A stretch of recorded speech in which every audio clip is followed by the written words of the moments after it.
Massimo De Santis of GDO News, and welcome to the Cibus Lab Workshop dedicated to Italian excellence in coffee, cakes, snacks, and jams. I'm really honored to present Italian production companies that are really excellent in Italy and in the world. And I'm truly happy to be able to present to Italian producers very important companies that import our beloved products. You will hear very interesting statements in their interviews. We will try to tell you how to approach the American market, really thirsty for Italian products. You will listen to the words of Trent Brookshire, a company that owns over 200 stores in Texas, Louisiana, and other states, and that knows very well our country since he lived here for 2 years. Equally interesting will be the story of Andrei Zuravlev, a manager of an important Russian company, a country where Italian grocery is growing at an incredible pace. But be careful, because there will be also Cofco. For those who don't know, is a Chinese giant. It's really huge, one of the largest importers in the world. In short, it will be a very useful afternoon for our Italian producers. So the first guest of today is Amer J. Altamer, the manager of Hool Al Mulhema Co, the reference for Italian products in the very rich country of Saudi Arabia. You can see now the interview with Amer J. Altamer. Prego la regia di mettere l'intervista di Amer.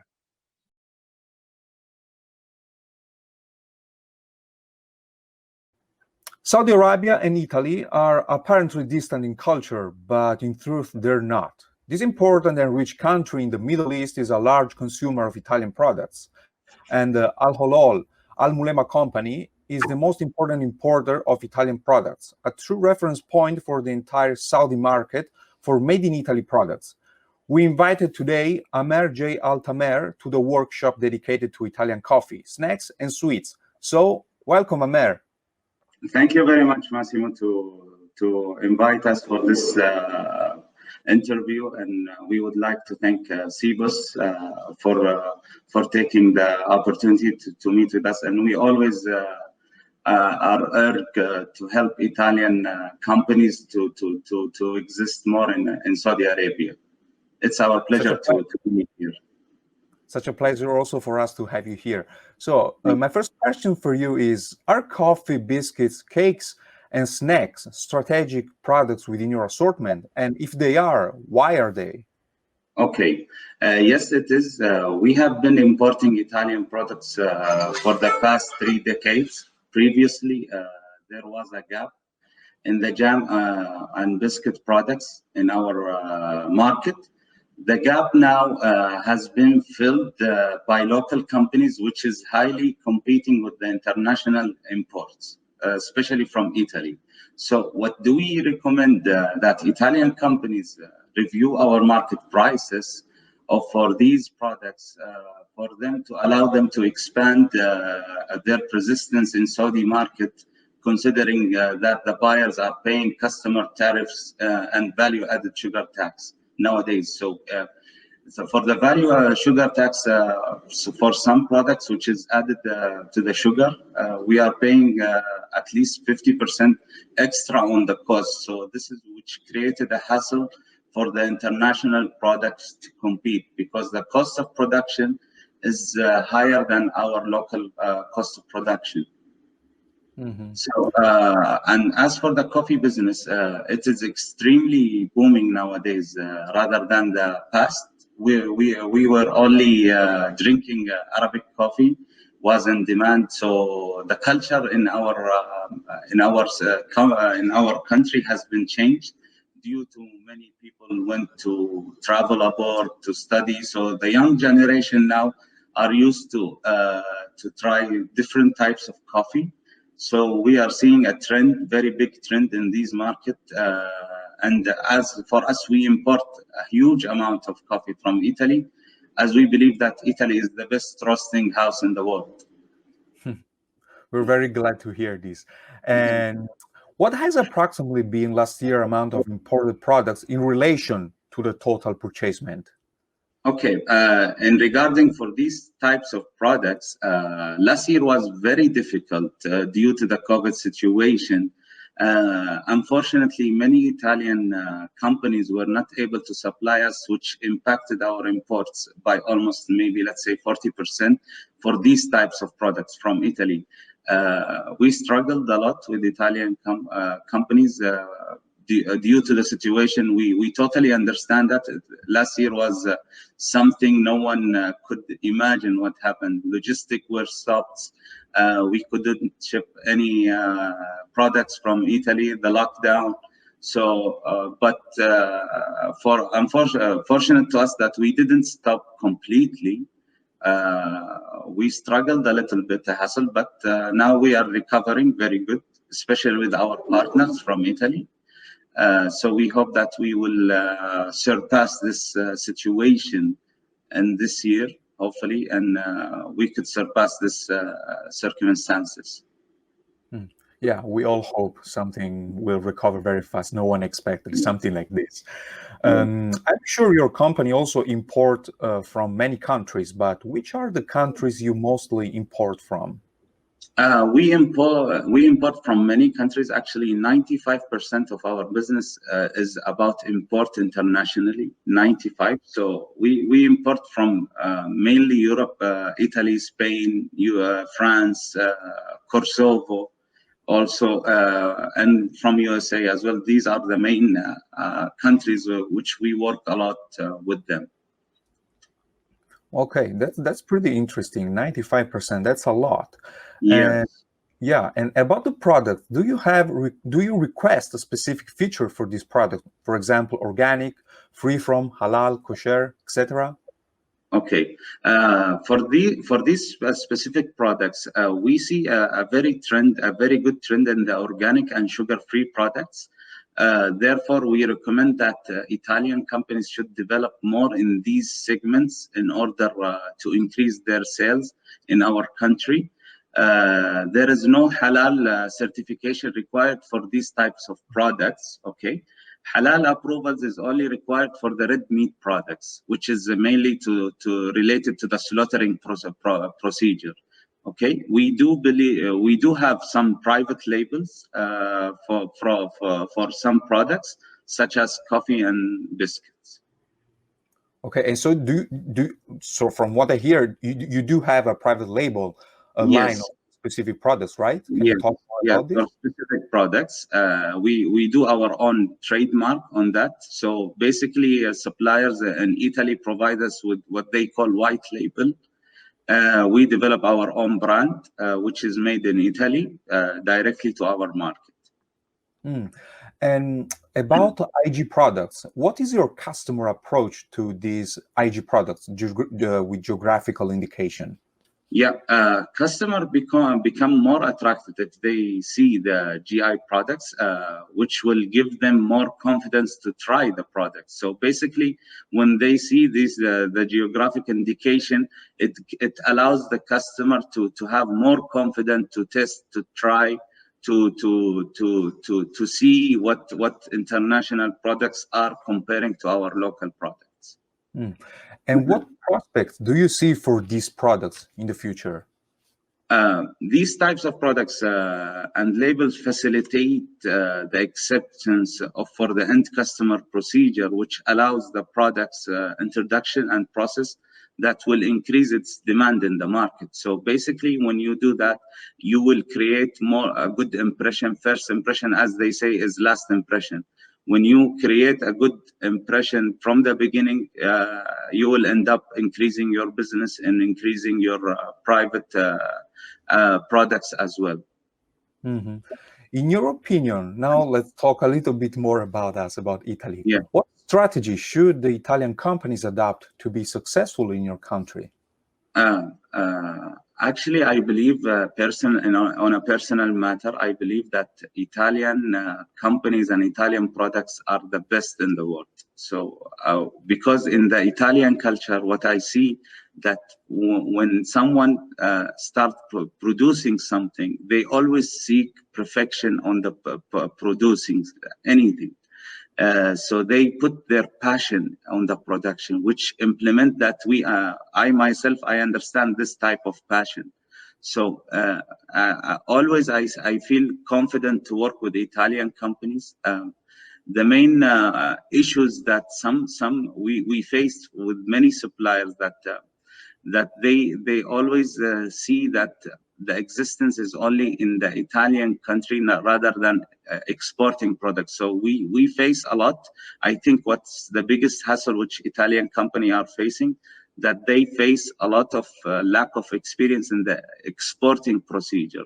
So we always end up doing a lot of things to enter them, to allow them to help them to enter our market. I think that they should consider that the products will be brilliant if they consider exporting it. The market is not only Italy, so we have a very good demand for your products, but some companies are still stuck. They don't know that if you export your product, you will gain more business, you will gain more profit, you will expose your product more in a better way. Yeah, sure. And we hope that many Italian companies can continue and improve themselves to export more of their products into Saudi Arabia. And as we all know, Italy has a lot of products, but what type of products should they boost or develop to increase their market share, for example? You can see my office. All these are Italian products. Wow. All this are That's Italian wonderful. products. It's really nice to see a big piece of Italy inside your mostly from our businesses. Almost as I told you, we import 95% around the world. We import products, but maybe up to 75% of these products are origin from Italy. So we work a lot with Italian company. We learn together. We develop the products together. We compete a lot. We gained a very good market share in our country with the Italian products, and that's a good thing that we did, and we hope that we continue to do that. Thank you so much, Omer. I really thank you for all the time. We really appreciate it, and to have explained to us in a very quick way the Saudi Arabia and your company's situation. So really, thank you so much. Invitation, and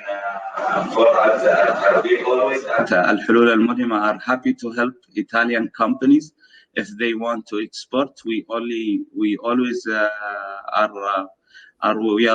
willing to help the Italian companies to work in our business in our country. Any company from Italy which are struggling in the existence in the market, in our market, we would be happy to assist them to allow their products to come to our country. That's very nice, and yeah, let's hope it will happen very soon, and well, hope to see you here in Italy when everything is finished. See you soon. Thank you, grazie mille. Thank you very much for the invitation, and hope that we could see you soon in Italy. Grazie. Ciao Omer. Grazie. Ci vediamo in Ciao. Italia. Ciao. Buona giornata. Ciao.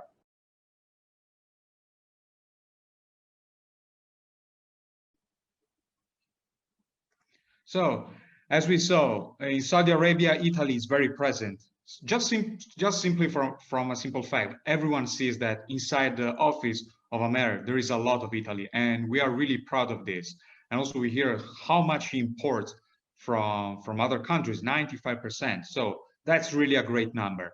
Okay, so now we move from Saudi Arabia, we fly to USA, and I'm really happy to show you the interview of Trent Brookshire, who has over 200 stores in Texas and Louisiana. And we're really happy about it because he really loves Italy. He spent a lot of time here in Italy, and he also speaks a very good Italian. So please enjoy. Chiedo alla regia per favore di mandare il contributo.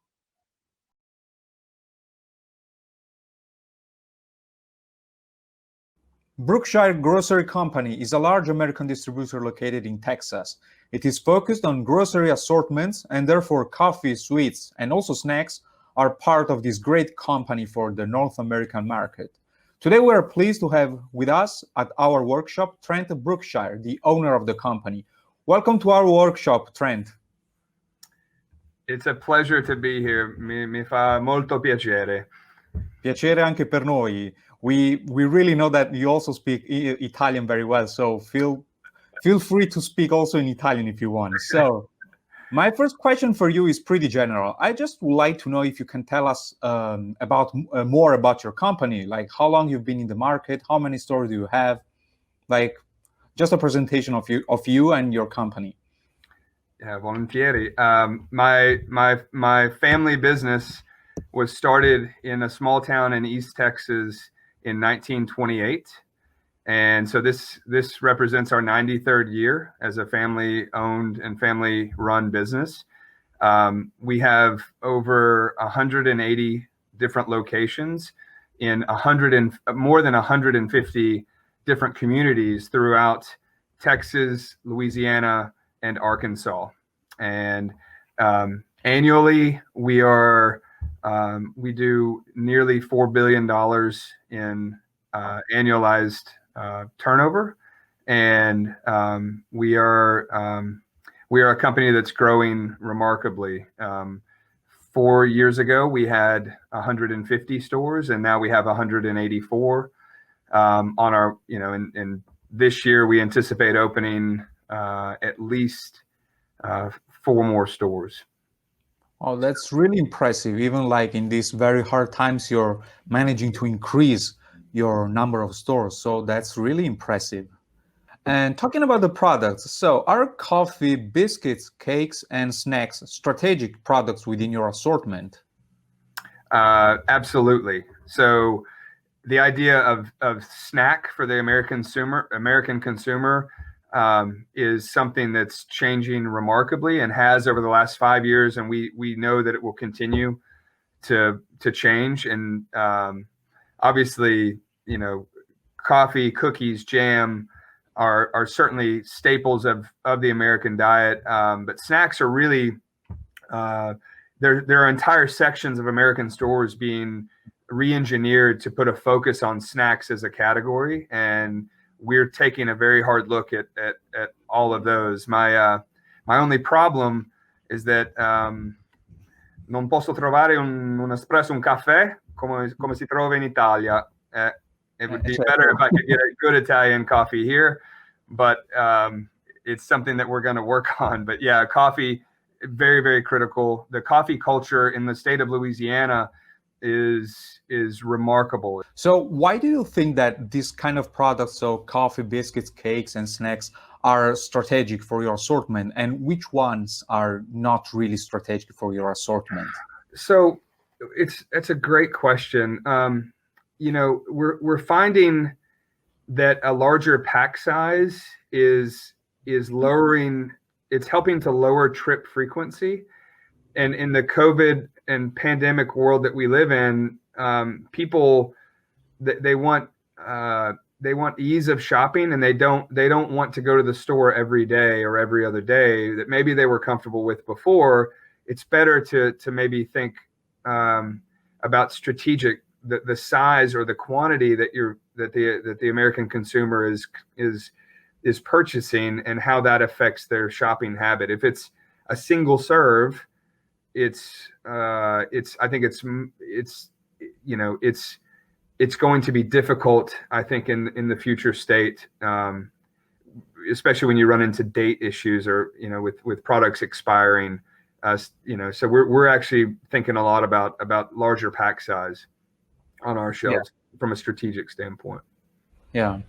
Well, of course, this COVID has changed a lot of things through many industries. So you also have to, let's say, to change it.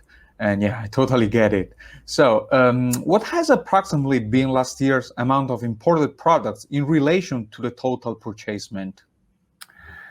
So we have about between 1,500 and 1,600, so 1,500 to 1,600 specialty items that are imported, that are specifically imported out of our nearly 8,000 item specialty portfolio. So 1,600 items out of nearly 1,800, out of nearly 8,000 are coming in from countries outside of North America.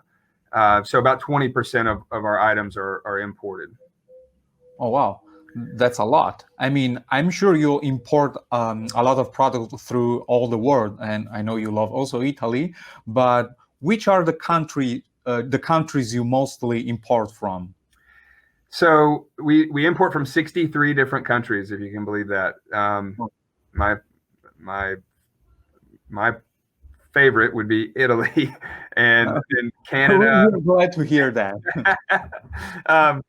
I guess I could unpack my prior statement a little further. Of the 1,600 items, about 529 of them are specific to the categories of cheese, charcuterie, and wine, which obviously from Italy, Italy makes up a large portion of that amount of the 1,600 imported items. So we sold $3.2 million of specialty imported. So that 1,600 items represents about 3.2 million, which in my opinion, there's tremendous opportunity for growth and promotion. About $2 million of that number of our total specialty was cheese and charcuterie. And then if you take wine out on its own, about $6 million of imported wine we sold last year, which is substantial. And we've got some wonderful relationships with some wine producers in Italy specifically that we're looking for more. We think that wine, in fact, wine is one of the fastest growing categories in the store, specifically Italian wine. About the products, do you have some specific features that you particularly need? For example, like organic, free from halal, kosher, etc.? So we don't actually have specific demands on our items. What we look for is price and promotion strategy, as well as margin is important to us, the ability for us to make money and share in the success of the product. And talking about the IG products or geographical indication products, what's your customers' approach to these kind of products? And because the American consumer, I don't think has an understanding to the degree of maybe specialization that a product coming from a particular town, Valdobbiadene versus Prosecco, right? We have opportunities to grow that within our company, and certainly others do. You just have to have a passion for, for new things and a passion for things that are great, and which, all of the IG products are certainly, we're big fans. So that's wonderful. So talking more about us, in your opinion, what is the strategy that you think that the Italian companies should adopt to be, let's say, more successful in your country?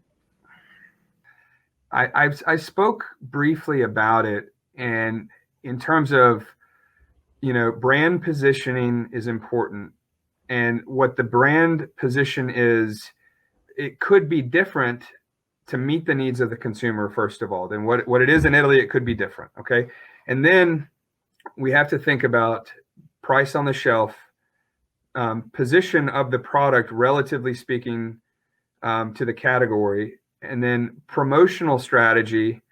Then you have an education strategy, which I spoke about. All of these things you can't be really good at one and not good at the others. You can be really good at one, but you have to be fairly good at the rest of them. You can really dominate one thing.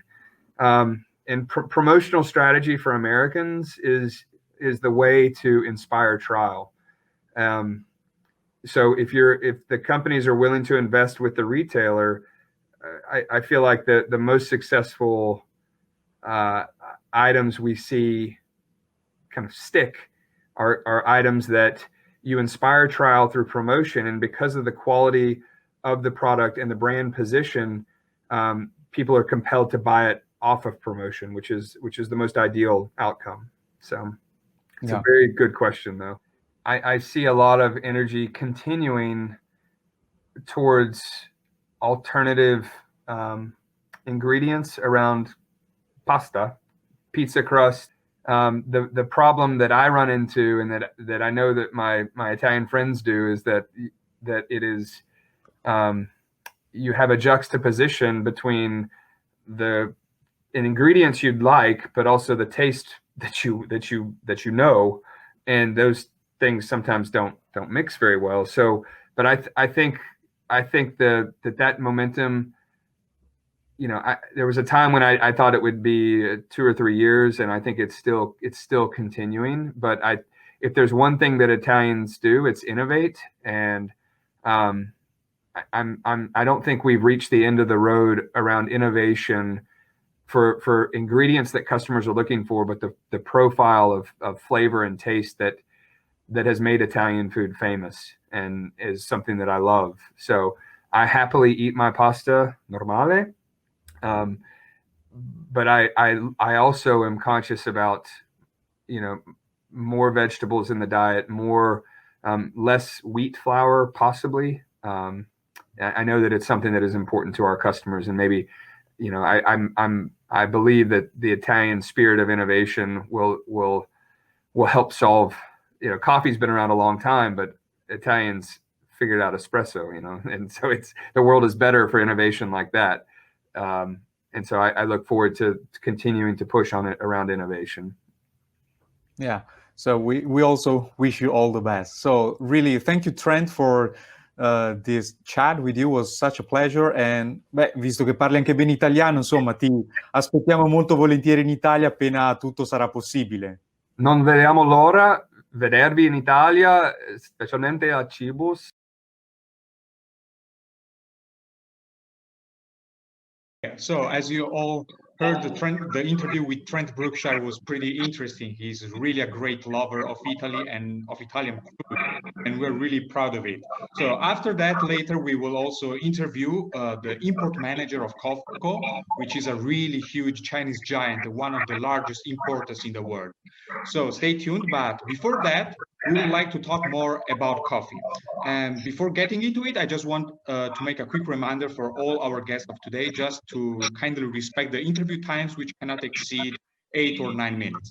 So first of all, now I'm really glad to present you a great coffee company, Covim. Today we have as guest its commercial CEO, Mr. Luca Solari. Welcome, Mr. Luca Solari. Nice to meet you. Nice to meet you. So I'll dive in really quickly into the questions for you. So here in Italy, we know that Covim is really a great Italian roaster. But what distinguishes your production from the rest of the market? Well, Italy has a long tradition in food and in wine and above all in coffee, in espresso coffee. In Italy do exist approximately 800 coffee roasters.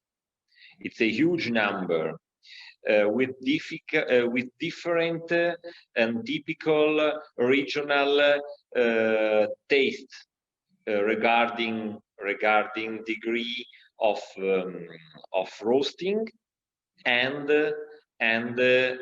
making of the blends. In all this year, thanking also to our department sales of automatic distribution, the vending sector, we managed to find a range of blends which can cover all the different flavors of the different taste of the different region in Italy and also outside from Italy, all over the world. For this reason, we export in more than 50 countries, and the exportation is one of our target year after year to develop. Both in great distribution, both in vending, and both in HoReCa sector. Sure, of course. We all know that also the coffee world is pretty huge, and there are a lot of products. Getting like a little bit more specific, is the offer of coffee capsules an important business for Covim? Yes, of course. Capsules is strategical for us, and all the most important investments in the last 10 years in our plants regards capsule sector, packaging lines, and above all, the research of new materials to seal and to conserve the coffee in a proper way, both in traditional materials like plastic, but above all in new materials, compostable material. And we were very satisfied that after our research, the most important supermarket chains in Italy and also outside of Italy are following this green position, and we are in strong collaboration in all the line of production, both with our supplier and also with our clients. This is very, very important. We are one of the most important news in this new year that we have all the types of capsules compatible in compostable material available. The only one we hadn't yet was the dolce gusto, and we are starting in the second half of the year to produce compostable dolce gusto, starting first with the soluble items, and then as soon as possible we'll pass also to coffee items. That's pretty interesting.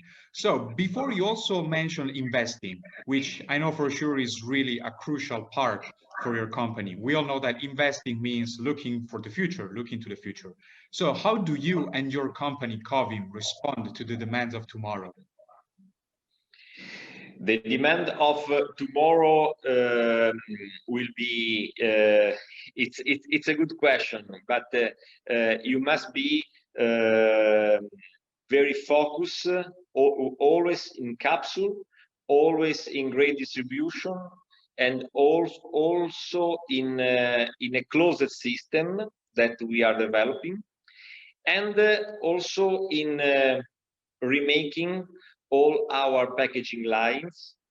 We started for the new TV spot, which was transmitted in Rai, with a completely new image, linking our company, our firm, to the territory of our town, the Genova, and the port of Genova, with the great tradition in coffee importation. On this purpose, we make a lot of investments also in our plant. In December, started the use of a new silos, the storage of the green coffee, with a cleaner machinery annexed inside, that permit us to import directly from the port the coffee, and with a better efficiency of all the process, and to clean the coffee if necessary with our total control. And this is very, very important for us to maintain very high quality standard. And second, we are starting the building of the storage of a warehouse of the goods, with about 6,500 pallet place, totally automatized, sorry for my English, and it will permit us to develop our efficiency also in the deliveries, with more quantities and more flexibility.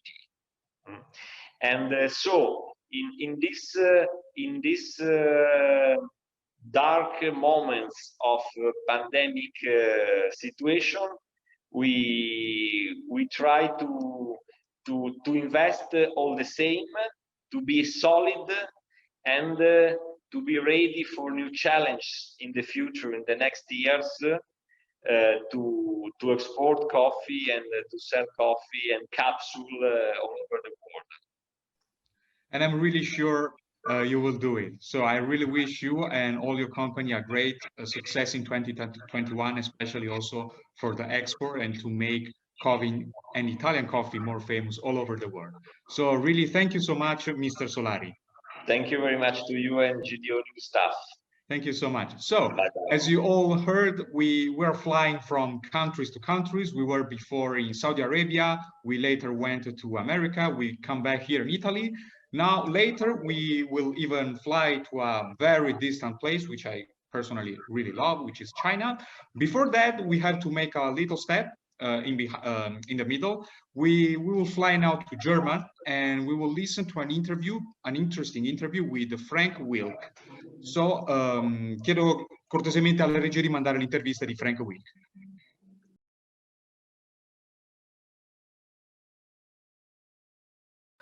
Tra Italia e Germania esistono relazioni privilegiate e sebbene le culture siano differenti, il rispetto e l'amore e i sentimenti che prevalgono nel mondo della produzione alimentare, questi due sentimenti si concretizzano in un rapporto commerciale storicamente molto solido. I prodotti italiani, i trend degli italiani, sono da sempre oggetto di grande attenzione da parte del consumatore tedesco. Wilk Gourmet Group è un'azienda tedesca che, mettendo a frutto questa storica relazione tra i due paesi, ha fatto dell'importazione dei prodotti italiani un business davvero rilevante, diventando una sorta di ambasciatore delle delizie italiane nella ricca terra tedesca. Oggi ho il piacere di avere ospite a Cibus Lab nel workshop dedicato alla colazione, agli snacks, dolci, insomma alle categorie merceologiche del caffè, dei biscotti, marmellate, miele e sicuramente tante altre, il general manager di Wilk Gourmet Group, che parla tra l'altro un perfetto italiano e che ho il piacere di presentare ai nostri produttori italiani. Benvenuto Frank. Grazie, un piacere. Piacere nostro. Parto subito quindi col farti la prima domanda riguardo appunto queste categorie di prodotti. Il caffè, i dolci e le marmellate sono prodotti strategici nel vostro assortimento? E se sì, per quale motivo lo sono? Oppure se non lo sono per qualche motivo? Allora, fanno una parte abbastanza importante nel nostro assortimento perché sono prodotti che permettono a creare i brand e permettono anche a arrivare facilmente ai clienti o consumatori finali perché dalla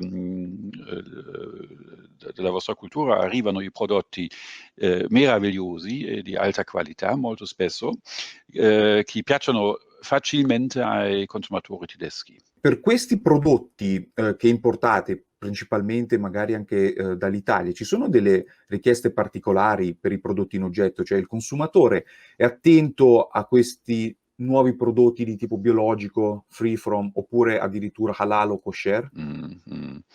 Allora ci sono di più in più le esigenze che crescono per quanto riguarda organic, per quanto riguarda free from. Halal, kosher sono argomenti in più, ma non sono ancora richiesti come come gli altri. E per i vostri prodotti avete una private label, una linea dedicata? Ci può parlare appunto di se avete appunto una linea dedicata a tutti questi prodotti? Allora noi proviamo di offrire ai nostri clienti che sono negozi, piccoli negozi, department store come il KaDeWe o Dallmayr o Käfer, che chiedono molto spesso i originali. E per quello siamo specializzati a presentare nel nostro assortimento veramente gli originali per poter spiegare tutta la linea dell'argomentazione. chi è il produttore, qual è la filosofia, qual è la storia. E così i prodotti divengono di più in più autentici. E questo è molto importante, perché oggi, secondo me, il consumatore può ricapitolare tutta la linea via internet mobile via il suo cellulare, e può verificare la storia, gli argomenti. Certo, quindi insomma da quello che sento anche appunto i prodotti di denominazione di origine, i prodotti quindi IG, sono davvero importanti all'interno della vostra Sì. azienda. Ecco, secondo Sì. lei qual è Sì. il percepito di questi prodotti da parte dei consumatori e quali sono le prospettive che vede per questi prodotti di origine controllata nel futuro all'interno della vostra azienda?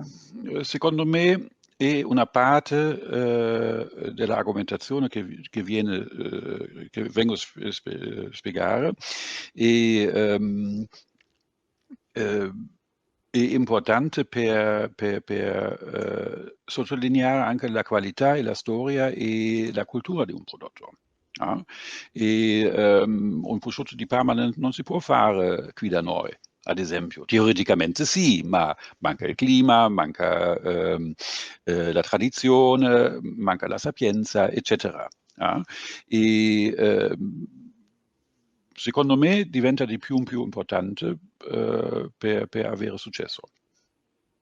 Certo, quindi vede appunto un futuro roseo per questo tipo di prodotti, Sì, secondo lei? assolutamente. Perfetto. Appunto, sappiamo appunto che in Italia ci sono una grandissima varietà di prodotti, però per avere successo nel vostro paese, in una realtà come la vostra, secondo lei, a suo avviso, quali sono le strategie che le aziende italiane dovrebbero mettere in campo? Una bella domanda. Cosa Una bella dobbiamo domanda. fare noi per aiutarvi di più? Sì. Allora, punto numero 1 è di vedere quale è, dal punto di vista di produttore, quale è il mio prodotto e quale è il mio mercato tradizionale nel mio paese. Ad esempio, noi serviamo una nicchia della nicchia. Dunque, quando si vede la struttura di mercato in Germania, si deve rendersi conto che la nicchia è molto più piccola che in Italia o in Francia o anche in altri paesi. Abbiamo qui da noi un mercato più concentrato dal punto di vista economico nell'ovest di Europa. Quando si vede che i più grandi membri del settore retail, dunque parliamo dei 30 più grandi player, coprono il 97,5% di tutto il mercato.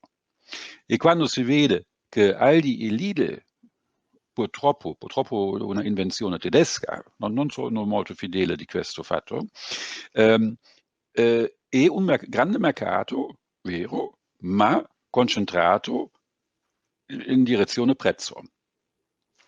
Allora, quando io sono produttore italiano che serve la grande distribuzione in Italia, posso anche servire la grande distribuzione in Germania, non c'è nessun problema. Ma quando sono un specialista di una veramente specialità, con una piccola struttura di produzione, il mercato diventa automaticamente più piccolo e entro solo in una piccola nicchia. Questo è molto importante di capire. Quindi davvero grazie mille Frank per questa intervista, ci fa davvero molto piacere, soprattutto anche che l'ha gestita perfettamente in italiano. Io purtroppo le posso solamente dire danke, Prego. e quindi la ringrazio e spero di vederla presto in Italia. Auf Wiedersehen. Speriamo. Auf Wiedersehen Auf e tutto il Wiedersehen. meglio. Arrivederci. Salve, arrivederci. Arrivederci.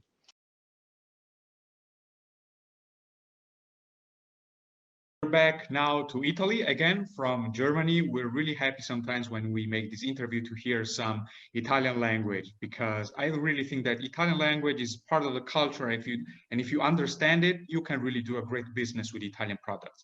So after this, from Germany, we're back to Italy, and this time we're going to interview Giulia Caballini, which is the marketing manager of Dersut Caffè.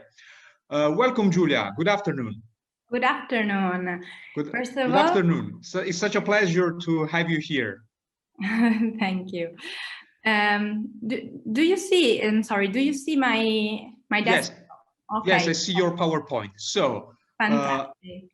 Okay, I will just dive in with the first, let's say, very open question. If you can just tell us, to all of us, who is Dersut Caffè? Okay, thank you for this opportunity. It's a pleasure to meet you. I'm Giulia, and I work for Dersut Caffè, an Italian family-run roasting company.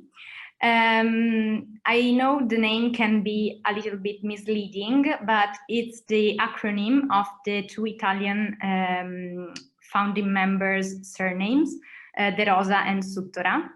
And in 1949, my grandfather took the company over. So Dersut produces, roasts and sells high quality coffee since that time, so 1949. And October 2019 was our 70th anniversary, and we celebrated it. And then, like you can imagine, like 4 months later, COVID-19 decided he wanted to have a party with us too. No, seriously. Against any prediction, last year hasn't been a so bad year, because fortunately the company is really solid and it continued to grow over the years, as you can see from the chart I'm just showing you. So moreover, we are considering to acquire companies already operating in this sector. And the other possibility we might consider is an expansion of our productive area and offices. That's pretty interesting. So I really see a great family company going on for so many years. And we're really all sorry to hear that. We all know that what COVID has done to all of us. But a part of this, I'm really sure that your company has a lot of values. From your perspective, what are the values of your company? What's your philosophy? It has. All the coffee we sell is produced internally, and also all of our products are 100% made in Italy, from the roasting process to the distribution. We are specialized in the coffee beans and grounded coffee, but also coffee pods and capsules.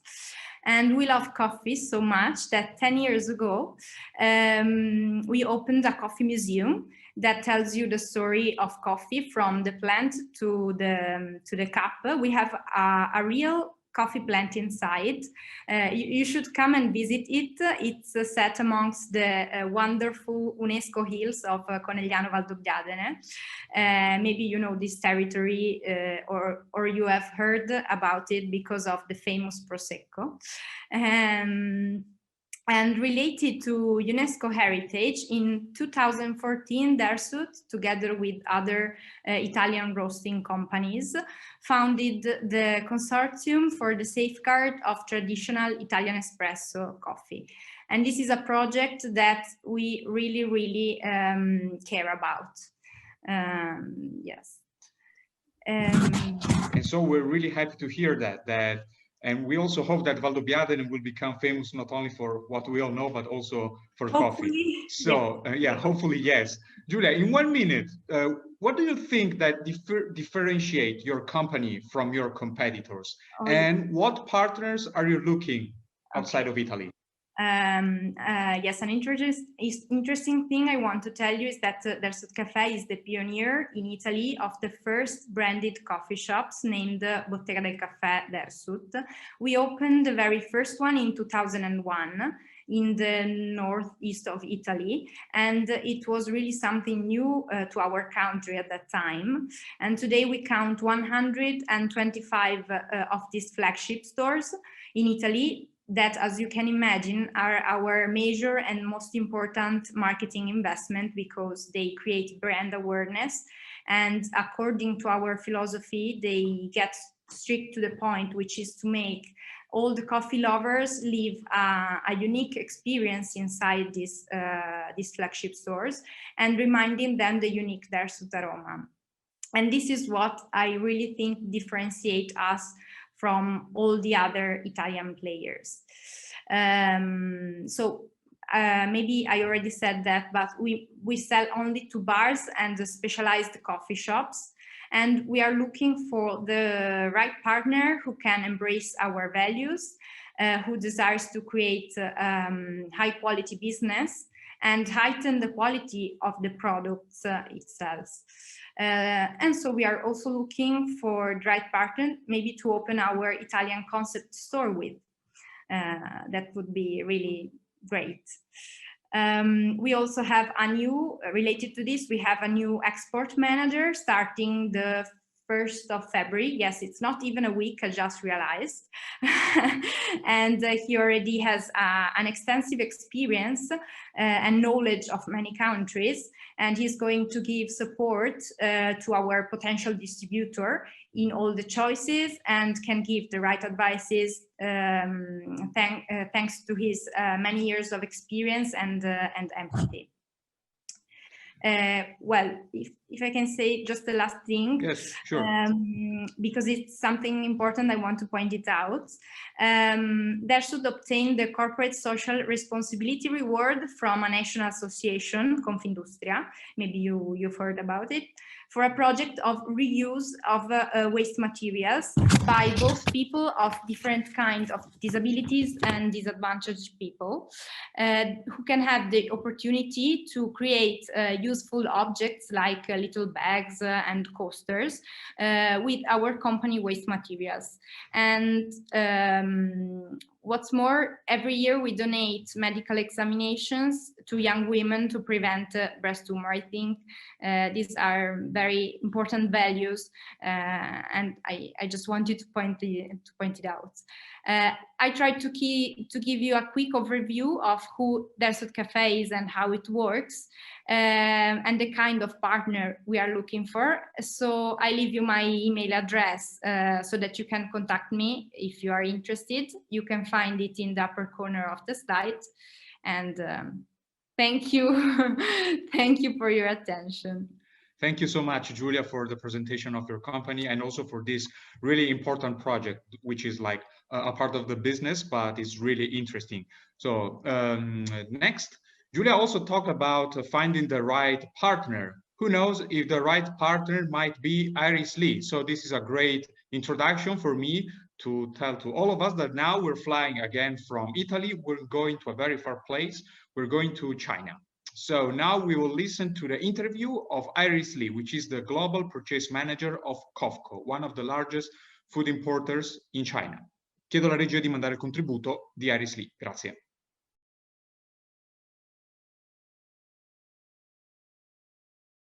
Cofco is a Chinese state-owned food processing holding company. Cofco Group is one of the China's largest food producer, manufacturer, and trader. It was founded in 1949, and it's one of the largest state-owned enterprises in China. The figures we're looking here are really impressive. Cofco International handled over 100 million tons of related commodities with revenues that exceeded $31 billion, with 11,000 people in more than 35 countries. The company is really accelerating its growth to create a world-class integrated global agriculture supply chain anchored in China, but competing globally. It's also one of the top 500 enterprises chosen by the US Fortune magazine.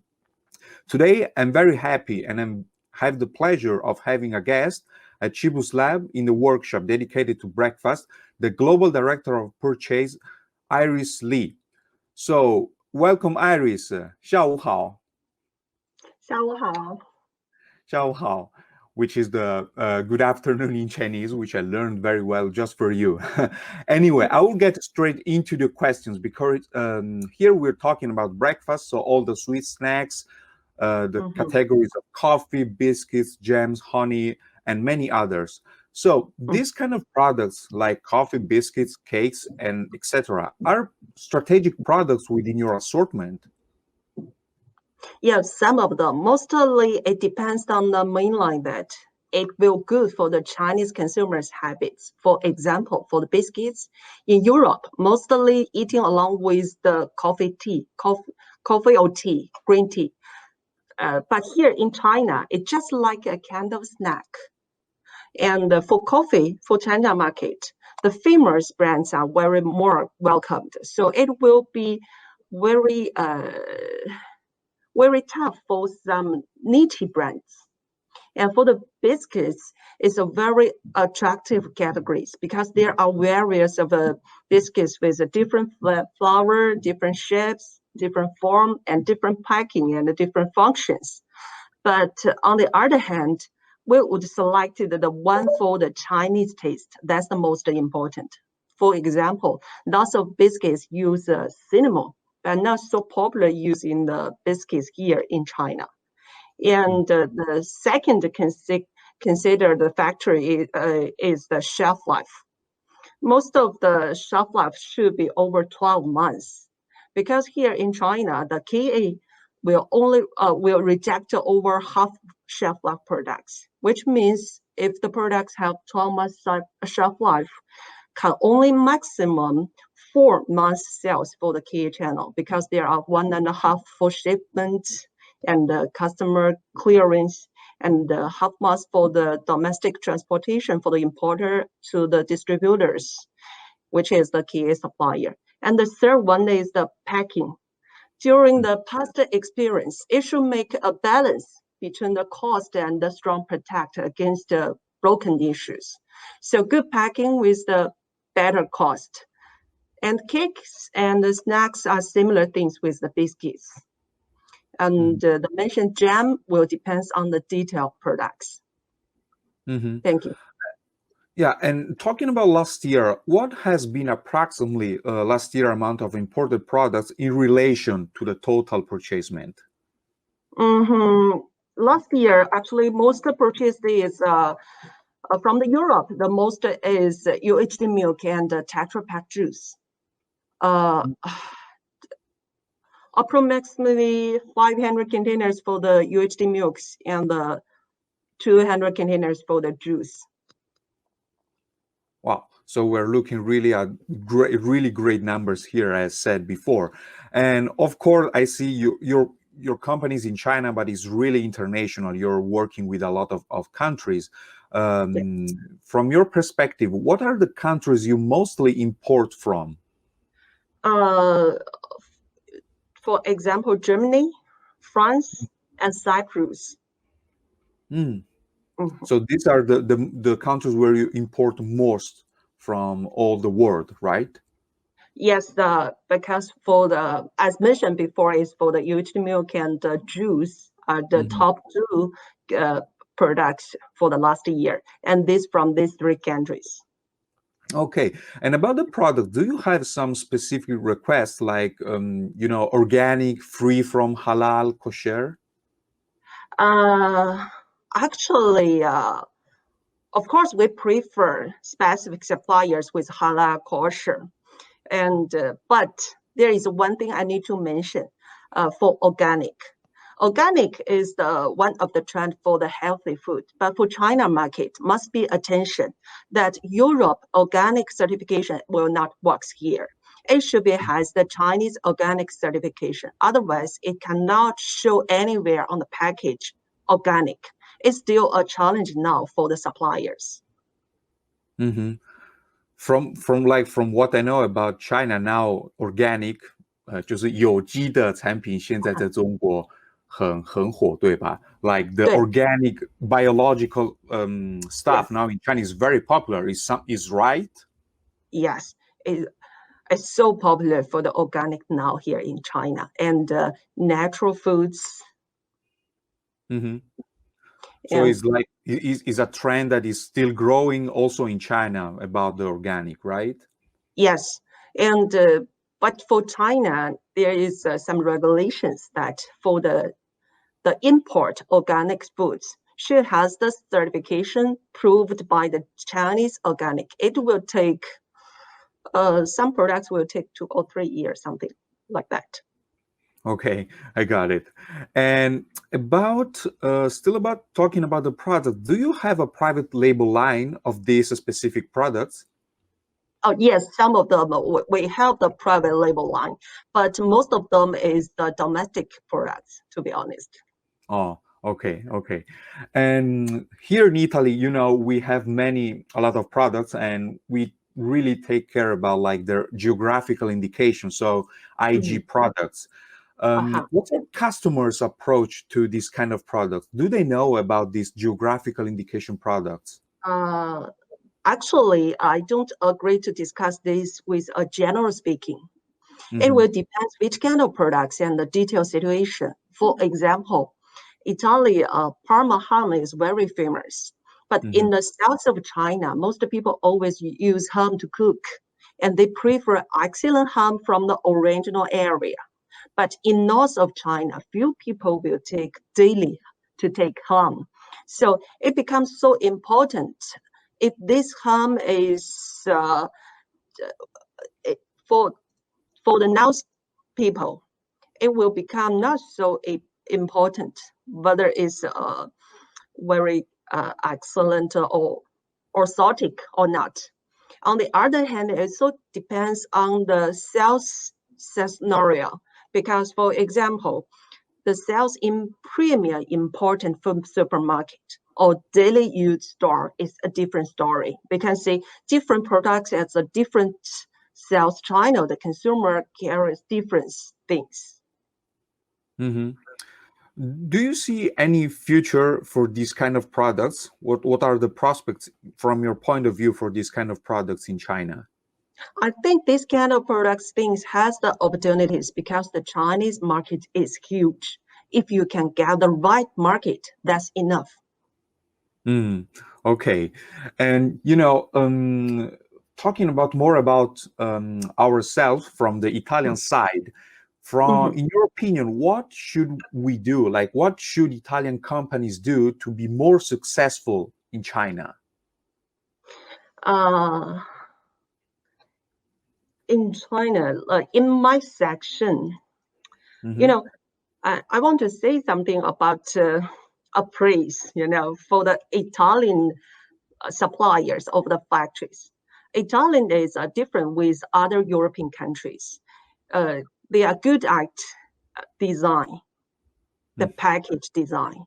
I saw a lot of, for example, we mentioned a snake. I saw a lot of excellent design on the snack compared to other European countries' products. But the main thing is, should we make the balance between the package and the cost? And also, it should suit for the consumer's flavor, the Chinese consumer's taste. 所以对，就是说意大利的就是这个，他们设计那个包装，就是太可能漂亮，跟其他的国家比较好，就好多了。非常好。就是其他的国家会比较，比如说德国就会特别的简单，但是意大利的包装设计，即使在食品上会很有艺术气息，很漂亮，让人觉得这个东西很有购买的欲望。So that's pretty interesting. I just asked her about the design of the Italian, for example, biscuits. And she replied that here in Italy, we have something really different about other companies, which is the design. Our design, our product packaging design is really something one step further than the other countries. For example, she also said that the design of German products, yeah, I mean, the products are okay, but the design is just too simple. And with our special Italian design, we can really boost our sales if we want to get into China. So this is something really great about Italy. We have a really good packaging design. So about the products, you know, here in Italy, we have really a ton of products. We have so many of them. What type of product you think Italy should boost or develop to be more successful in your country?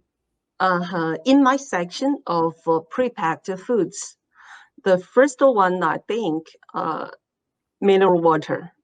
It has, mineral water. As we know, Italy has a very good source of the mineral water, and also is very competitive.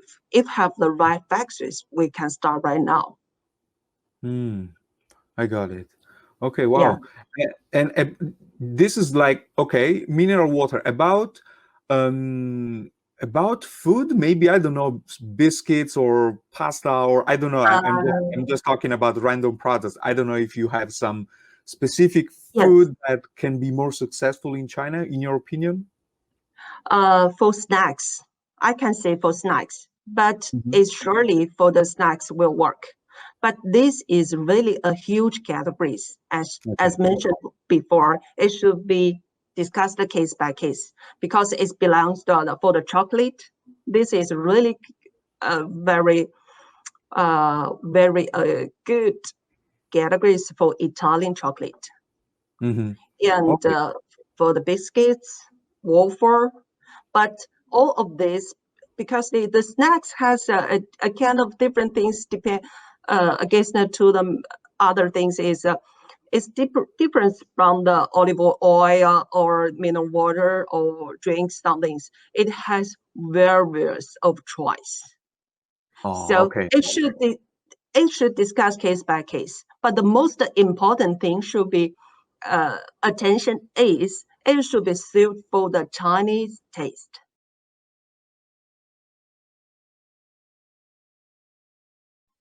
Okay, and so this was the very interesting interview with Iris Lee from China. So we learned a lot about it, and we also learned that Chinese really do care about the product design, which is something that maybe we should not really consider sometimes because we just focus on the product. So this is something really interesting if we want to get more into the China country. So later we will also fly to Russia. We will interview Andrei Zuravlev, which is an importer of a Russian supermarket chain, which is another really important country for Italian products, because we all know that Italian products are present in all Russian supermarkets. But this is for later. Before going there, we're back to Italy. And so we also switch language for a little bit. Quindi fa piacere parlare un attimino italiano, facciamo lo switch. Do il benvenuto a Marco Ciron, direttore commerciale di San Giorgio SPA. Buongiorno Marco. Buongiorno, grazie. Buongiorno e benvenuto.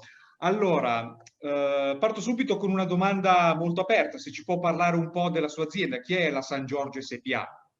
Beh, direi che con piacere parlo della San Giorgio, perché la nostra è un'azienda fondamentalmente che lavora nel mondo dei semilavorati, per cui poco conosciuto come brand. La San Giorgio è una realtà molto importante, un'azienda nata 40 anni fa che, dicevo, voglio condividere vediamo se riesco, perfetto.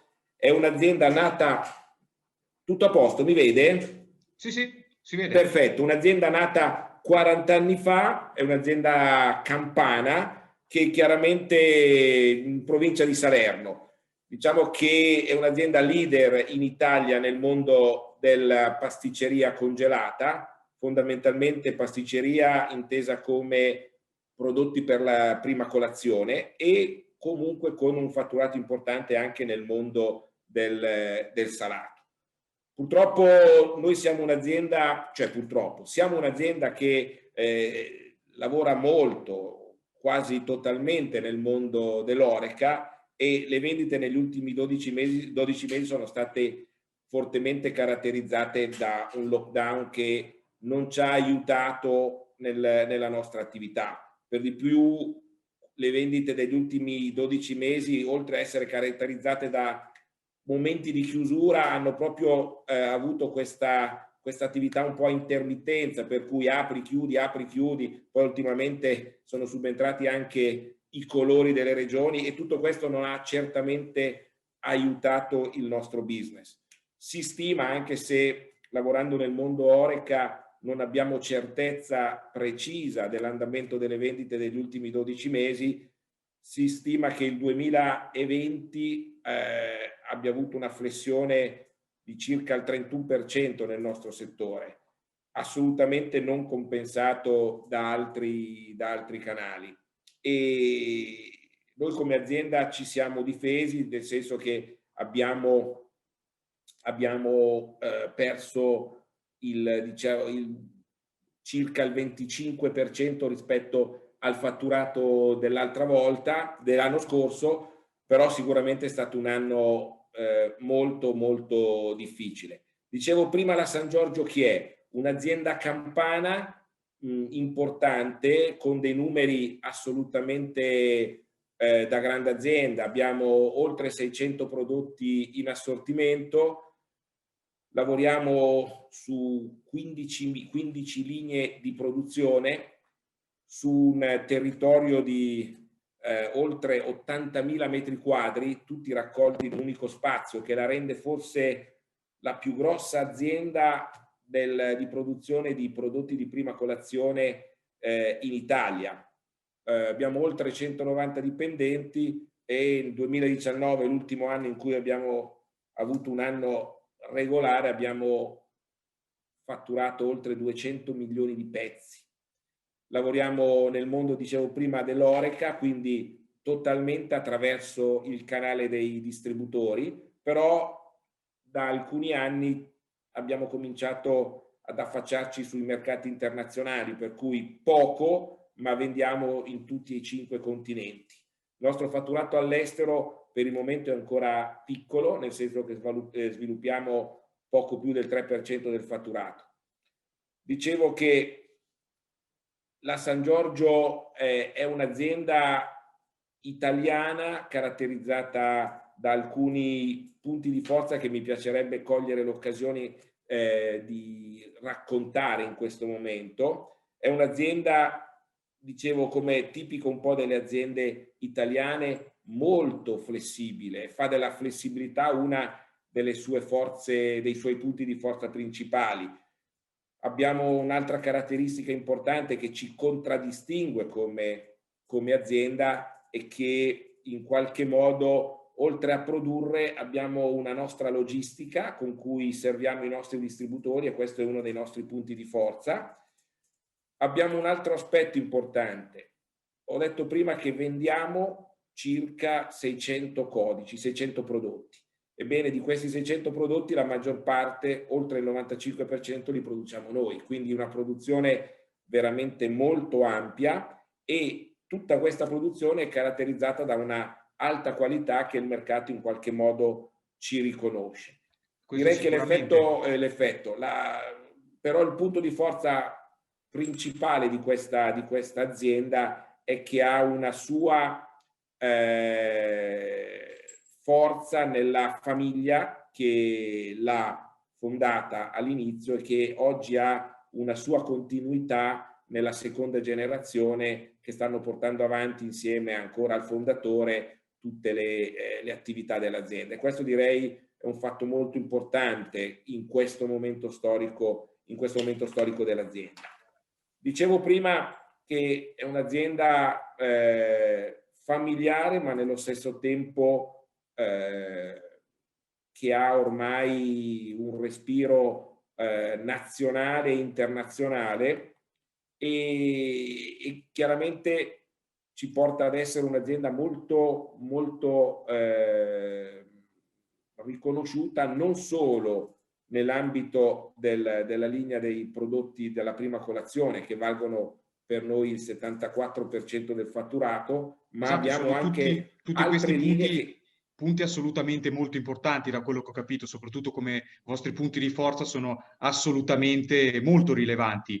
Parlando della produzione, visto che appunto vedo che nella produzione ponete tantissima attenzione, quali sono le vostre aree di produzione? Allora, dicevo prima, l'azienda è un'azienda che ha oggi 15 linee di produzione su 2 siti produttivi. Dico su 2 siti produttivi perché stiamo già muovendoci abbiamo già fatto pianificato nuovi investimenti per costruire altri 3 siti, ma i 2 siti produttivi attualmente in essere hanno 15 linee di produzione, il 74% del fatturato è nel mondo della prima colazione. che per noi è il core business dell'azienda. Prima colazione, che vuol dire tutto quello che c'è nel bar o nell'albergo o nel panificio alla mattina, quindi da tutte le specialità dei cornetti piuttosto che prodotti fritti, piuttosto che sfoglie. Quindi direi, quando hai in portafoglio oltre 600 codici, c'è molto da sbizzarrirsi nella scelta di un prodotto. E sicuramente, ecco, appunto, il 2020, appunto, come ci ha detto, è stato un anno veramente difficile per tutti e anche per la vostra azienda. Per fortuna ce lo siamo appena lasciato alle spalle e ne siamo molto felici, e quindi guardiamo adesso tutti quanti al futuro. Ecco, parlando appunto del 2021, quali sono le novità in arrivo? Allora, guardi, l'azienda, come le ho detto prima, è un'azienda fortemente impegnata nel canale Horeca. Nel canale Horeca, dove noi abbiamo il nostro business principale, però è giunto il momento per l'azienda di guardare anche fuori dal canale, quindi una scelta di allargare la nostra proposta anche con prodotti nel mondo del canale della grande distribuzione, sia in Italia che all'estero. Mondo della grande distribuzione, che vuol dire presenza dei nostri prodotti nei due grandi reparti della grande distribuzione, quindi sia nel mondo della pasticceria, dove già noi oggi possiamo offrire tutta una serie di prodotti in confezioni, chiamiamole professionali, perché poi vengono gestiti dai punti vendita, ma soprattutto abbiamo, e queste sono le grandi novità del 2021, cominciato a allargare la nostra proposta nel mondo della nostra offerta, cercando dei prodotti che possano essere collocati sullo scaffale.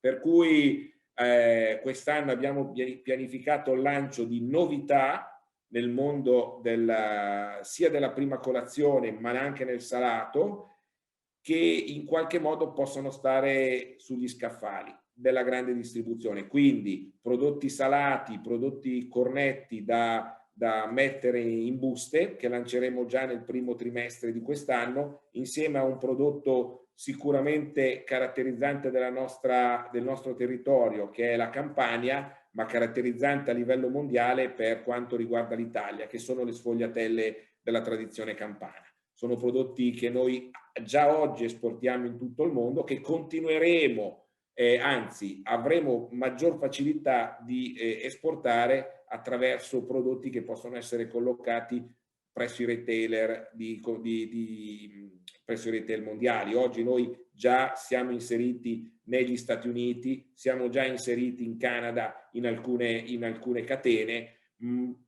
e credo che l'impegno dell'azienda dei prossimi anni, a partire già da quest'anno, è quello proprio di aprire una finestra sul mercato internazionale, cercando di affrontare entrambi i canali. Quello del classico dell'Horeca, dove ci vede protagonisti in Italia ormai da parecchi anni, ma soprattutto entrare in mercati nuovi che ci offrono l'opportunità di allargare i nostri spazi di vendita. Ecco, sicuramente non possiamo che augurarle che il 2021 possa andare bene, in vista anche di tutte queste novità, anche perché speriamo, insomma, peggio del 2020 non può andare. Assolutamente. Assolutamente, perfetto. La ringrazio tantissimo, dottor Ciron, per la sua presentazione. Non posso che augurarle un 2021 roseo a lei e a tutta la sua azienda. Grazie a tutti voi. Arrivederci. Perfetto, arrivederci. So now we're switching back to English again, and we're flying to Russia, and we will listen to the interview of Andrei Zuravlev, which is the import director of Bahetle, a Russian supermarket chain. Prego la regia di mandare l'intervista di Andrei, grazie. Okay, so now we are back to Italy.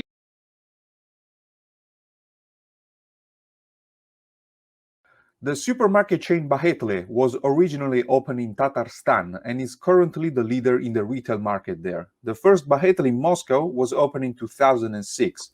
Now, Bahetle has 15 stores in Kazan, one in Nizhnekamsk, one in Naberezhnye-Chelny, 3 in Moscow, 2 in Novosibirsk, and 1 in Barnaul.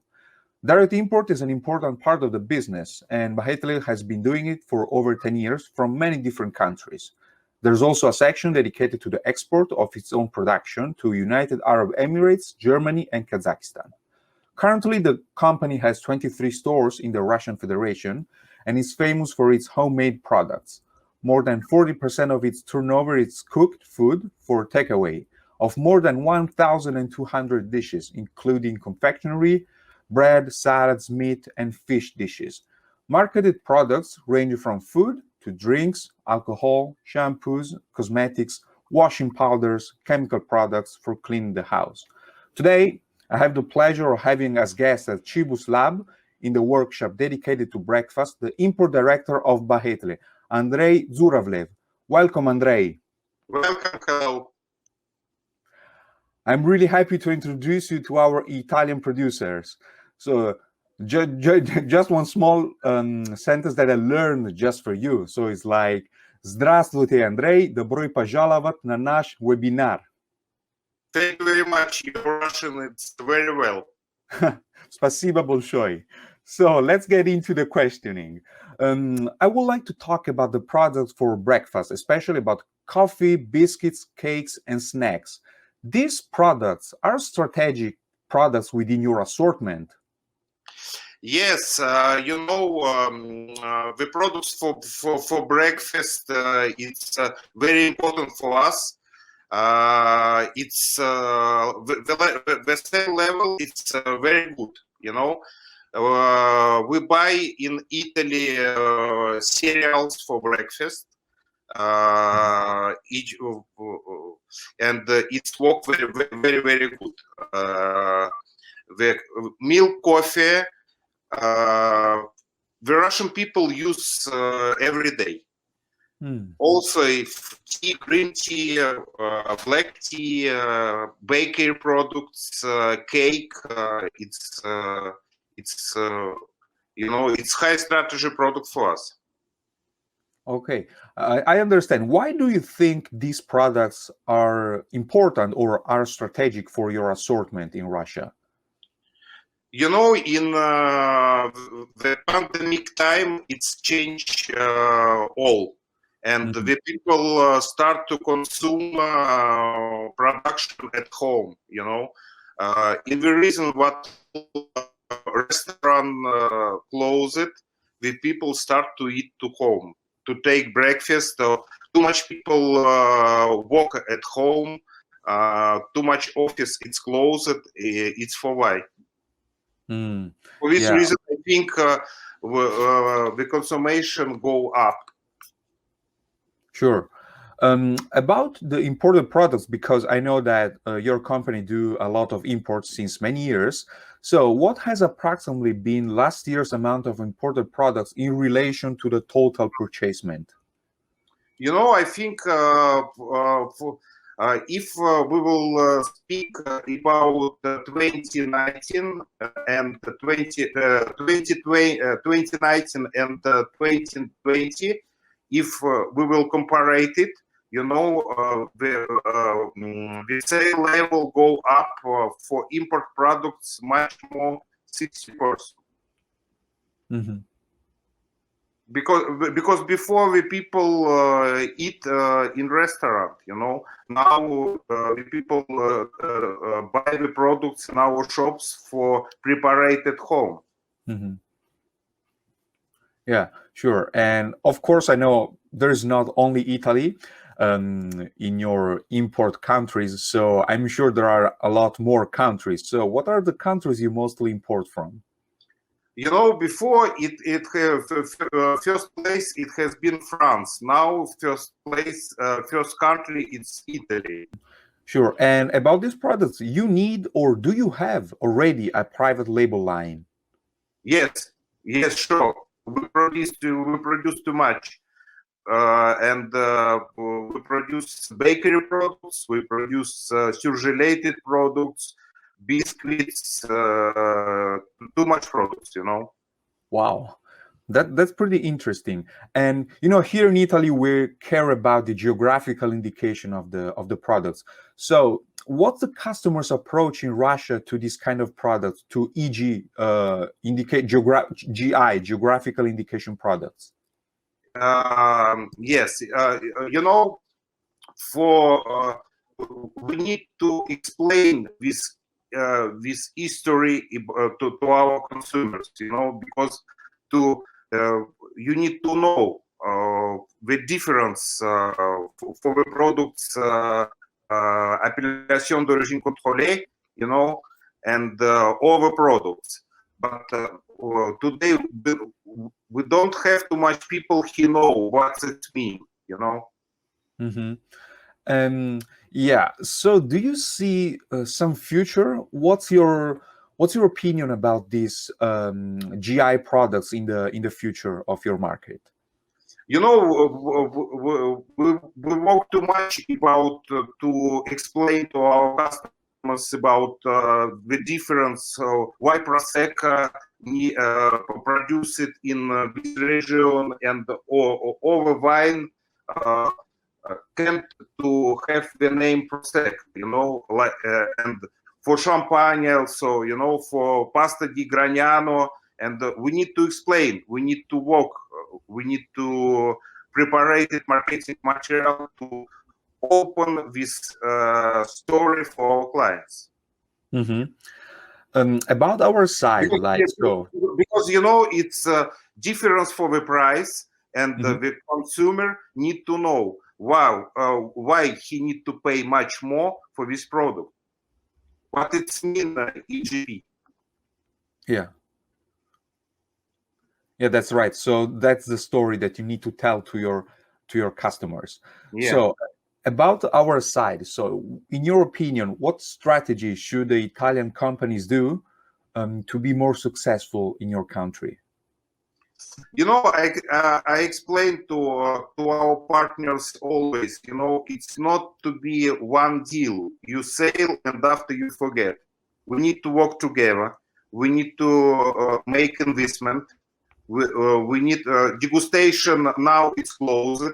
We need to prepare it for a long time for strategy, you know, marketing strategy to have to go up sale volume, you know. We need to work together. Of course. And about the products, I know you know very well the Italian market and all the many products that we have here in Italy. But what type of product you think that Italian companies should boost or develop to be more successful in your country?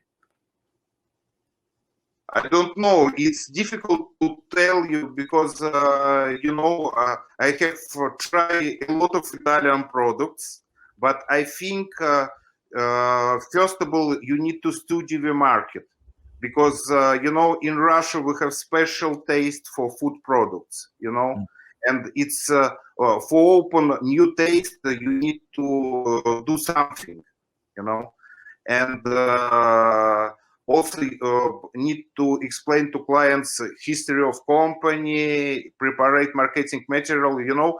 I don't know, a lot of products in Italy, and we have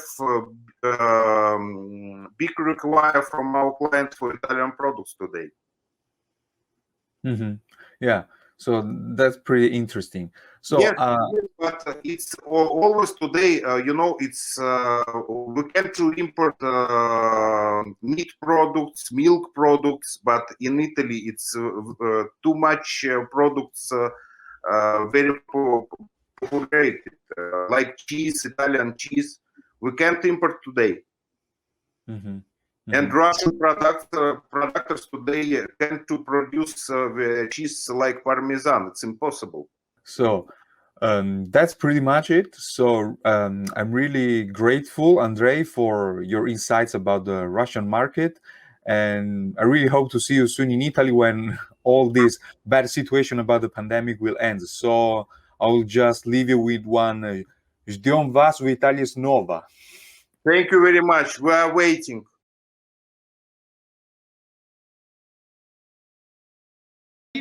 again. And now it's my pleasure to have as a guest Giovanni Chiappano, which is the export manager of Caffè Vergnano.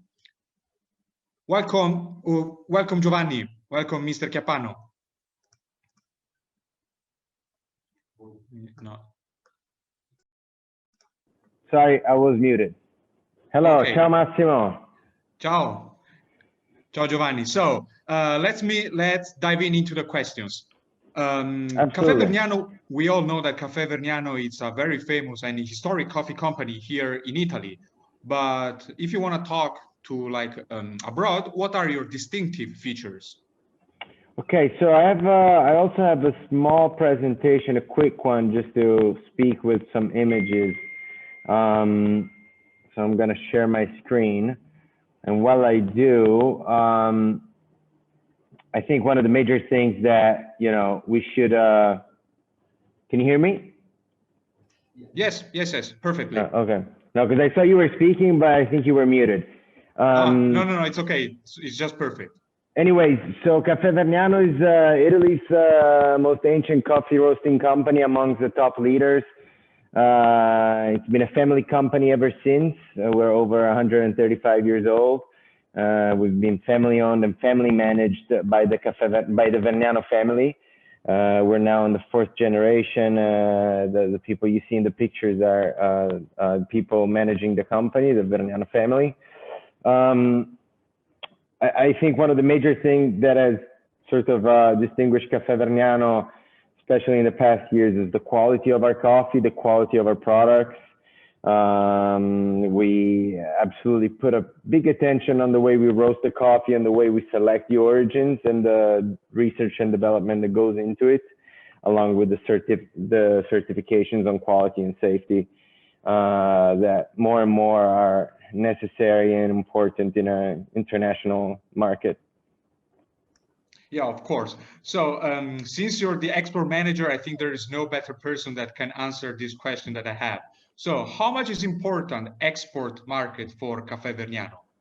Yeah, so I would say that Caffè Vergnano has been exporting over 20 years now. The presentation says 15, but we're almost reaching 20 years.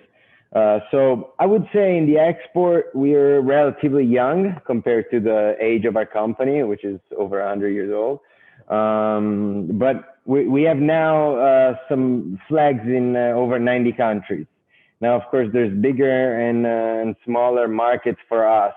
A big chunk of the export comes from major markets such as France, the US, Germany, Poland, and other European markets, some Asian markets as well.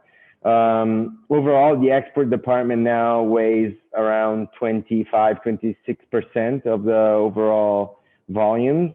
It's of course together with the Italian food service, so Italian Horeca has been the segment growing the most for the company. And I would say the market that has driven the growth the most in the past years, it's been North America, so the US and Canada. So I was glad to hear that also export actually is doing pretty well. So now talking about sustainability, what efforts has the company made in the recent years to become more sustainable? So for sure, sustainability is one of the company's major focuses. Caffè Vergnano has been pioneering as much as possible sustainable decisions and sustainable choices for what concerns coffee, which overall is a very traditional and not too innovative product. It's been the same for many, many years. Now in 2015, Caffè Vergnano was one of the world pioneers in compostable single-serving solution Nespresso compatible capsule that was later on launched. In 2015, it was launched in Italy. It won Product of the Year. It was one of the, actually, it's been for many years the #1 compatible capsule in the market. And now it's been, of course, launched internationally in the US as well, where it won the Fabi Awards in 2018, I believe. So for sure that the Nespresso compatible compostable capsules together with other single serving solutions, compostable, are part of the major sustainable choices that Caffè Vergnano has made. Together with this, we also have some social sustainability choices that we've made, some projects that we've made. The Women in Coffee project that was launched last year by Carolina Vergnano, our CEO, our export department director and marketing director.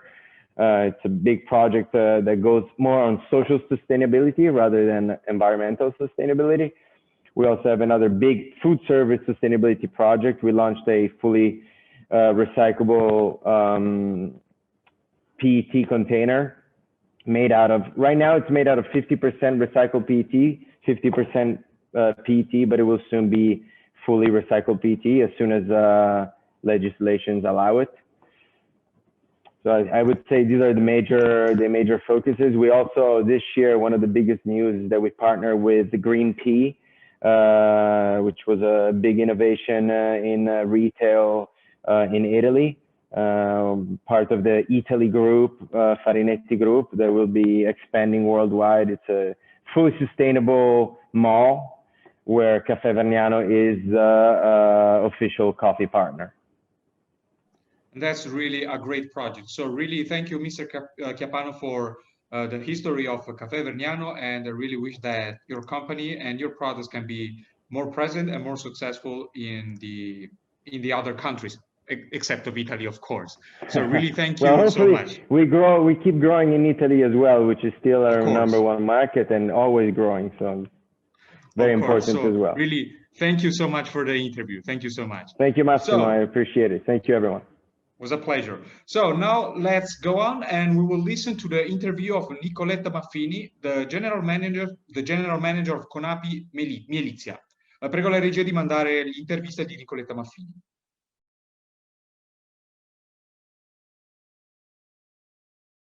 Good afternoon, everybody. We are here together with the general manager of Conapi. Conapi is a cooperative, the biggest cooperative of beekeepers, and it is unusual to have as a guest high general manager of this cooperative, because they are focused on the market, but also giving culture to their cooperators. So first of all, Mrs. Maffini, welcome to the webinar, to our workshop, and present us your company. Good afternoon. Thank you to you and to all. Well, Conapi is an historical cooperative of beekeepers. We was born in 1979, so this year we will have 42 years and a very big experience in honey, and not only in honey but in all beehives products, because from bees we can have honey, wax, royal jelly, propolis, and pollen. A lot of very, very important product for useful for our health. And we have about 600 beekeepers all around Italy, and also 8 beekeepers in Spain. And we produce a lot of different honeys, because in general people say honey, but we want to explain that we have to use the S, because in Italy we have a lot of flowers, and for this reason we can have a lot of monoflora honey. Yes, I want to remember to all strange buyers and importers that in Italy is so various also with the production of honey, as told by Mrs. Maffini. In the north we have types of honey, and in the south other types of honey. It's true. And the one of the power of the cooperative Conapi is produce all these types of honey, and the most representative Italian one. So you told a little about your assortment. Talk about it. It's not only honey, as you told. What else do you have? Yes, we have also pollen. Pollen is really useful for vegetarian people because in the pollen you can find the same percentage of protein of meat and fish, and is really useful also as ingredient for supplements. In fact, we have also a wide range of supplements with pollen, royal jelly, propolis. And after we produce in our plant also gems, with organic gems with a high percentage of fruit, and only sugar from fruit and a little percentage of honey. Is a wide range with special fruit from some region in Italy. The characteristic of Mielizia, that is the historical brand of Conapi, is that we put always on the label the region in order to inform the consumer. We like a lot to give much information, a lot of information to the consumer, not only in Italy, but also for the foreign market. We have a lot of honey, you said before, so it means not only polyflora, but also acacia, that is typical from the north of Italy, chestnut, but also from the south of Italy, orange, for example, that is very, very nice honey. And also royal jelly is a really important product because the Italian production is really important. We have a lot of fraud in honey from China. Is one of the worst problem that we have to resolve in Europe, and is the same for royal jelly. So I think that all the products of bees, all Italian bees products are very, very good. Yes, and let me say that Conapi is well known to the Italian consumer as with the brand Mielizia, and it is really famous in our country.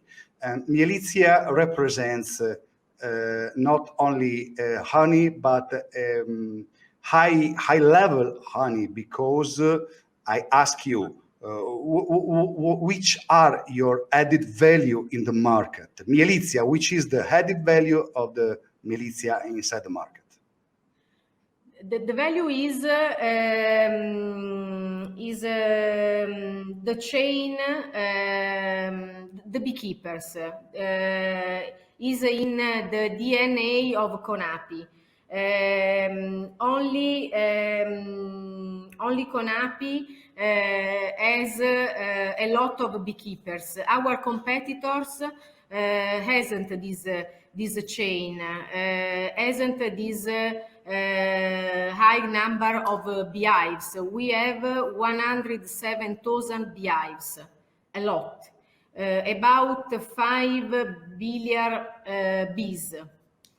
And this is the most important difference from Mielizia and the other competitor.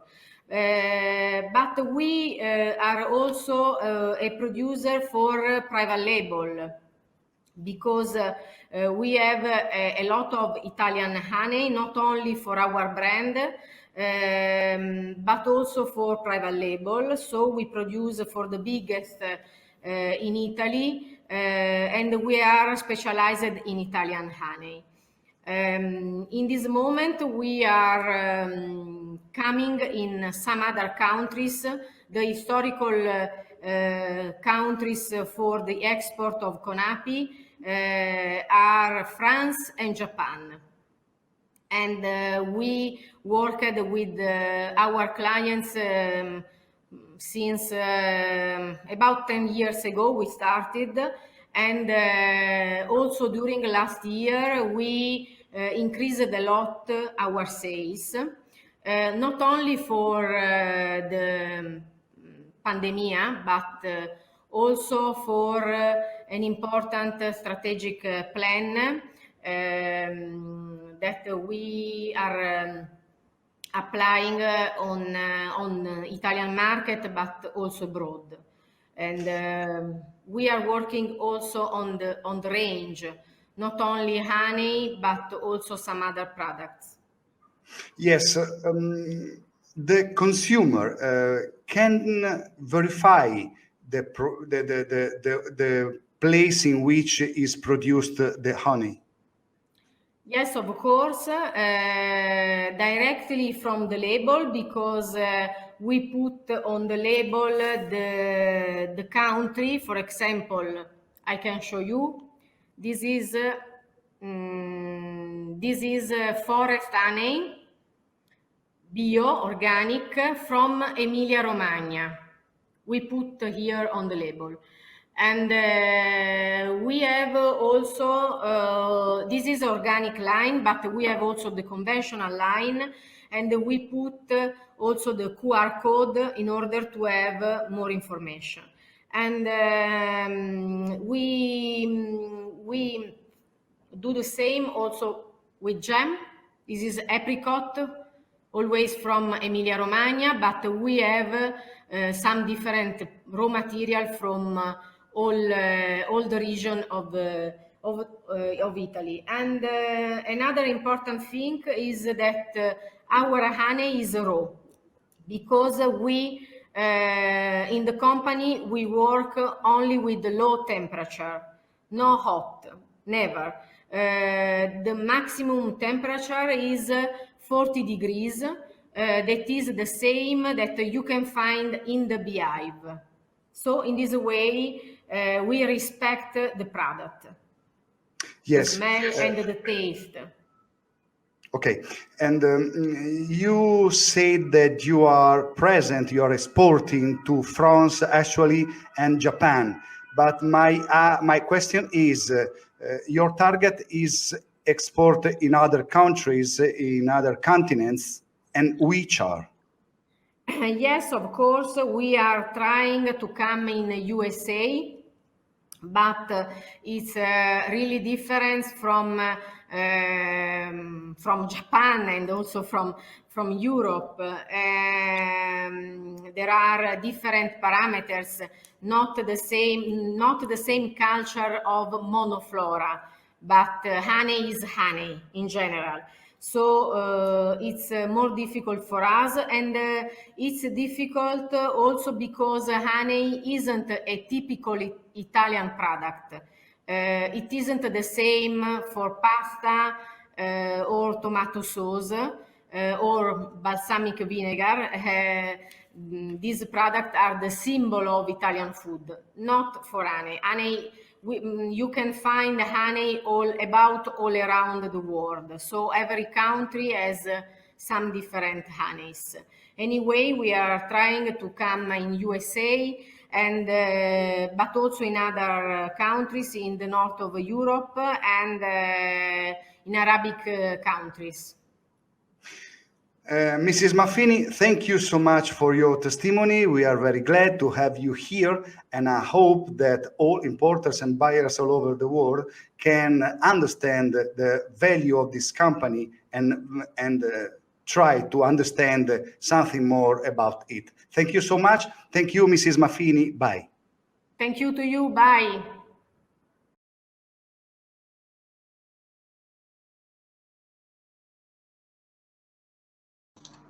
Allora, siamo di nuovo in diretta e ormai siamo alla fine. Io ringrazio le persone che sono rimaste, sono più di quelle che pensavo, devo dire, dopo 2 ore e mezza. Piccole annotazioni. La prima, il prossimo workshop sarà il 2 di marzo, il tema sarà il bakery, ci sarà Istituto Piepoli, IRAI, ancora personaggi del mass market retail, le aziende che vogliono presentarsi per proporre i loro prodotti all'estero, nella parte estera dove ci saranno anche gli importatori, si mettano in contatto con gli uffici commerciali di GDO News oppure di Fiere di Parma Cibus. Vi ricordo che la fiera Cibus non sarà i primi di maggio, ma verrà spostata, la data oramai è decisa e verrà comunicata ore, non passerà molto. Io devo ringraziare davvero Massimo De Santis per l'eccezionale spalla che è stata oggi relativamente alla mia conduzione e il lavoro che ha fatto in lingua inglese. Davvero grazie Massimo. Noi di GDO News siamo molto orgogliosi di averlo in squadra con noi ormai da anni e speriamo che anche il progetto Cibus Lab possa beneficiare delle sue capacità che ha nell'abilità nelle lingue, ma anche nella qualità giornalistica che non è indifferente. Io ringrazio tutti, ringrazio Fiere di Parma, ringrazio i miei collaboratori di GDO News, la redazione, l'ufficio commerciale, tutti. Ci vediamo il 2 di